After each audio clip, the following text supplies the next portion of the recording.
Добро вечер и благослов Божи се разбира до сите слушатели кои што оваа вечер ќе слушат емисијата Гласот на вистината. Повторно заедно. Повторно заедно се разбира во Божјото присуство. Почитувани, длабоко верувам од моето срце, длабоко од мојата душа дека Господ е меѓу нас. И не само што Тој е меѓу нас, Библијата зборува дека Тој е еден од нас. Во Евангелието на Матеј, 18 глава, 20 стих, Исус вели: каде се собрани двајца и тројца во Негово име, тој е секогаш тука. Потоа во првата глава од Евангелието на Матеј, 23 стих, еве што ни е запишено. Ете, девица ќе зачне во утробата своја и ќе роди син и ќе го наречат Емануел, што значи Бог е со нас. Всушност тоа е и мојата молитва. Да биде Бог со нас. Каде и да одиме, Тој да биде со нас. Тој да биде светлото во нашиот живот, кој ќе го води нашиот живот. Се разбира, почитувани, ако му дозволиме на Бог да Тој го води нашиот живот. Верувајте ми, дека нема подобар водач од Бог да му дозволиме Тој да го води нашиот живот. Затоа е многу важно сите ние да му дозволиме Бог да го води нашиот живот и верувам дека кога Бог го води нашиот живот, тогаш ние сме во сигурни раце. Како да му дозволиме? Како што таткото го води својот син. Бог е нашиот небесен татко, а ние сме негови синови и негови, се разбира, керки. Тој е со нас, тој е еден од нас и тој е меѓу нас. Потоа Давид во својот 23 псалм зборува за таа сигурност, за тоа Божјо присуство. И тој вели: дури да слезам во долината на смртната сенка, нема да се исплашам од злото, зашто Господе, Ти си со мене. Потоа Новиот Завет Исус ни зборува за овие Божји ветувања, дека нема да не остави сираци и дека ќе биде со нас до свршетокот на светот. Каде да одиме, Бог ќе биде со нас. Почитувани, никогаш немој да се чувствувате, без разлика во каква ситуација се наоѓате, дека сте сами. Бог е со нас. Кога чекорите низ темнина, Бог е со нас. Кога чекорите низ пустина во животот, Бог е со нас. Кога зборуваме дека Бог е со нас, Библијата зборува дека Тој е светлина и дека Тој може да го осветли нашиот пат и нашиот живот. Се разбира, ако ние му допуштиме. Зборуваме, како што реков, за една прекрасна тема. Имаме серија на предавања и зборуваме за Христовото раѓање. Тоест, зборуваме за Божјото раѓање. Дека Бог е Тој кој ќе се утелотвори и ќе дојди во личноста на Исуса Христа, нашиот Господ и Спасител. Минатата емисија видовме од каде доаѓа Спасителот на оваа земја. Видовме дека всушност Христос, Спасителот на оваа земја, Царот на Вселената и на се што е видливо и невидливо, доаѓа точно од Аврамовото потекло. Или Библијата зборува дека Исус е клучот Давидов, затоа што тој доаѓа преку тоа Давидово потекло или Давидова лоза. Видовме во Матеј 1 глава, 1 стих, вели: книга за родословот на Исуса Христа, син Давидов и син Аврамов. Аврам го роди Исак, Исак го роди Јаков, а Јаков го роди Јуда и неговите браќа. Затоа и напоменав дека е многу важно да не ги отскокнуваме родословијата. Многу е важно да ги читаме и да видиме кој од каде доаѓа. И кога ќе ги читаме родословијата како во Стариот Завет, во 5-та глава, потоа во 10-та глава од првата книга на Мојсе, па нешто имаме таму во 11-та глава од првата книга на Мојсе Создание, па потоа имаме и понатаму, па имаме и во Новиот Завет, ќе видиме многу нешта и многу нешта ќе ни бидат откриени, особено за Христовото раѓање, од каде тој доаѓа. Потоа ќе видиме дека исто така, како Јосиф, така Марија доаѓале од Давидовото потекло. Доаѓале од таа иста лоза. Не доаѓале, да кажеме, да Марија доаѓа од Давидовото колено, а пак Јосиф да доаѓа од Левитското колено. Не, тие двајца кои биле свршени, од каде Исус, преку Марија се раѓа, доаѓаат од Давидовото колено. Зошто тоа е така? Затоа што ние видовме дека сето ова е план Божи. Дека доаѓа од самиот Господ Бог. И се надевам дека оваа вечерашна емисија ќе можам да одговорам на овие две прашања кои што веќе беа поставени во минатата емисија, се разбира.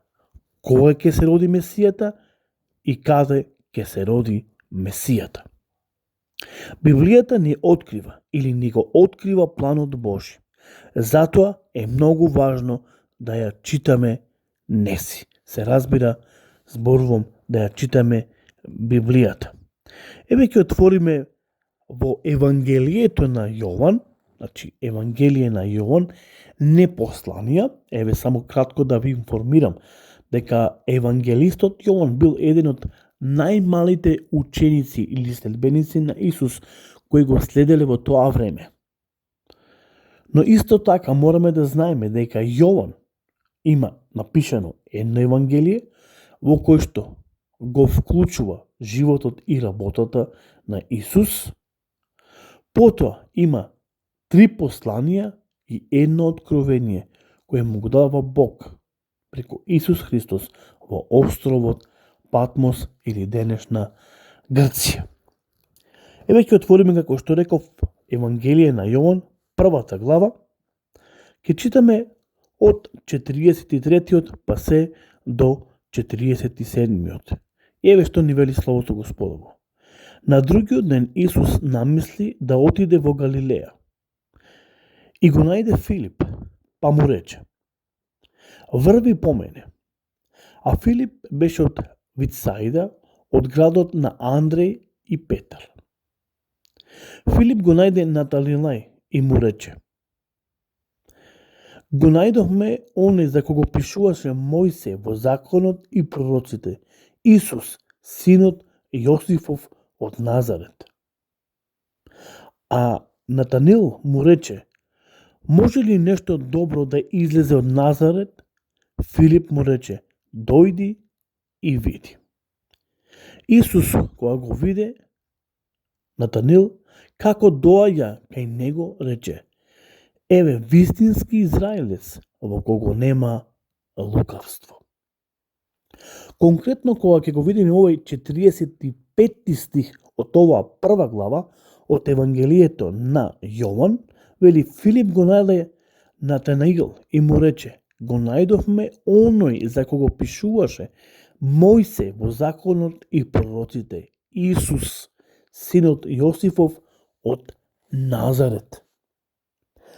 Потоа, во 5-та глава од ова исто Евангелие, можеме да отвориме заедно, Евангелие на Јован, 5-та глава, ќе читаме 45 и 46.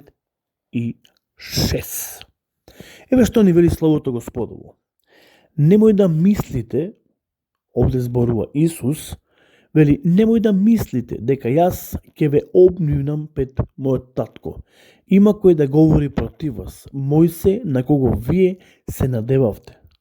Зошто ако му бевте верувале на Мојсе, и мене ќе ми поверувавте, зашто тој пишува за мене. Овдека самиот Исус зборува дека Мојсей тврди и пишува за него. Потоа Натанил, Филип му вели на Натанил, го најдовме Исуса, за кого пишува Мојсей во законот и пророците. Еве за кого пишува Мојсей во законот и пророците. Потоа, ќе отвориме заедно во Евангелието на Матеј, значи ќе отвориме заедно во Евангелието на Матеј, но пред тоа да го направиме, ја би сакал барем уште еден стих, ако може да нафрлам од, се разбира од Евангелието на Јован, како потврда на она што го зборуваме целото оваа време, дека е план Божи и дека сакам да дадам одговори на овие две поставени прашања. Еве да отвориме уште еден стих, а потоа ќе се вратиме во Евангелието на Матеј, 2 глава од 1 до 12 и ќе видиме што таму навистина Господ ни зборува. Ајде да отвориме Евангелие на Јован, 5 глава, ќе го читаме 39 стих. Еве што ни вели Словото Господово. Всушност и тука Исус зборува. Ги истражувате писмата, зашто вие мислите дека во нив имате живот вечен, а токму тие сведочат за мене. Еве повторно самиот Исус им дава веродостојни докази на вероучителите, луѓето кои што во тоа време го движеле и го поучувале народот Божи во законот на Мојсе. Во Тората, тој им вели, вие мислите дека преку тоа, преку законот, преку писмото, имате живот вечен, но и тие сведочат за мене. Зошто? Затоа што самиот Господ Бог, кој му ги дава на Мојсе, е самиот Христос. Во Синеј се дадени 10 Божи заповеди. Даден е декалогот, како треба Божиот народ во иднина да се управува. Почитувани и возлюбени, тој небесен устав, небесен закон, дон денеска важи за сите нас. И дон денеска се управува целиот свет. Зборуваме за 10 Божи заповеди кои ги добива Мојсей на планината Синеј од самиот Творец. И Библијата ни открива дека Бог ги напишал со својот прст или дека тие се напишани со огон и дадени на Мојсей како Божиот народ да се управува. Веќе во Новиот Завет гледаме дека Исус всушност е тој кој зборувал со Мојсе. И дека тој му ги давал тие 10 Божи заповеди. И затоа Исус вели, ако мислите вие за такво нешто, Мојсе зборува за мене во законот и пророците. Потоа во ова 5 глава, 39 стих, Исус зборува дека дури писмото, целото писмо, Тората, која тие секојдневно, всушност поточно во еден саботен ден, во сабота, ја читале во храмот, во синагогите, тоа писмо сведочело самото за Исус Христос, за Спасителот, всушност за Божиото раѓање. Иако во тоа време, факт е тоа, Библијата за тоа ни зборува дека израелците, кога Христос зошол меѓу нив, не било од нивна страна, поточно од вероучителите, садукеите, книжниците, фарисеите, оние кои го воделе народот, не бил Исус прифатен од нивна страна. Тие најчесто пати се имале сукуп меѓу нив, меѓу Исус и меѓу вероучителите. И Исус многу често пати тој знаел многу оштро да ги осудува, затоа што тие биле кои добро го познавале Светото Писмо. Библијата зборува дека за тоа Божјо раѓање имаме веродостојни докази, но сепак без разлика Исус не бил прифатен од неговиот народ. Иако Стариот Завет зборувал точно и дава докази, Па дури во Новиот Завет подоцна ние читаме како потврда на овие докази каде ќе се роди Месијата и потоа да сета останата работа кој нели ни е запишана каде ќе се роди и кога ќе се роди. Како што реков, сакам да дадам неколку информации, но ова за мене беше многу важно и многу клучно. Многу важно и многу клучно дека сепак писмото, законот, пророците зборуваат за Месијата. Заради интерес на времето, ќе морам да ја прекинам емисијата, на вистина инспиративна емисија, благословена емисија. И се надевам дека ќе продолжиме во наредната емисија да зборуваме за Христовото раѓање, кој што е влијателно и тоа Христово раѓање може да го измени нашиот аспект на живење. Имајте убава, благословена вечер, Господ со вас и се надевам, ако даде Господ, ќе продолжиме во наредната емисијата Гласот на вистината, кога ќе се роди Исус. Матеј 2 глава од 1 до 12. Бог со вас и имајте добри снооништа. Амин.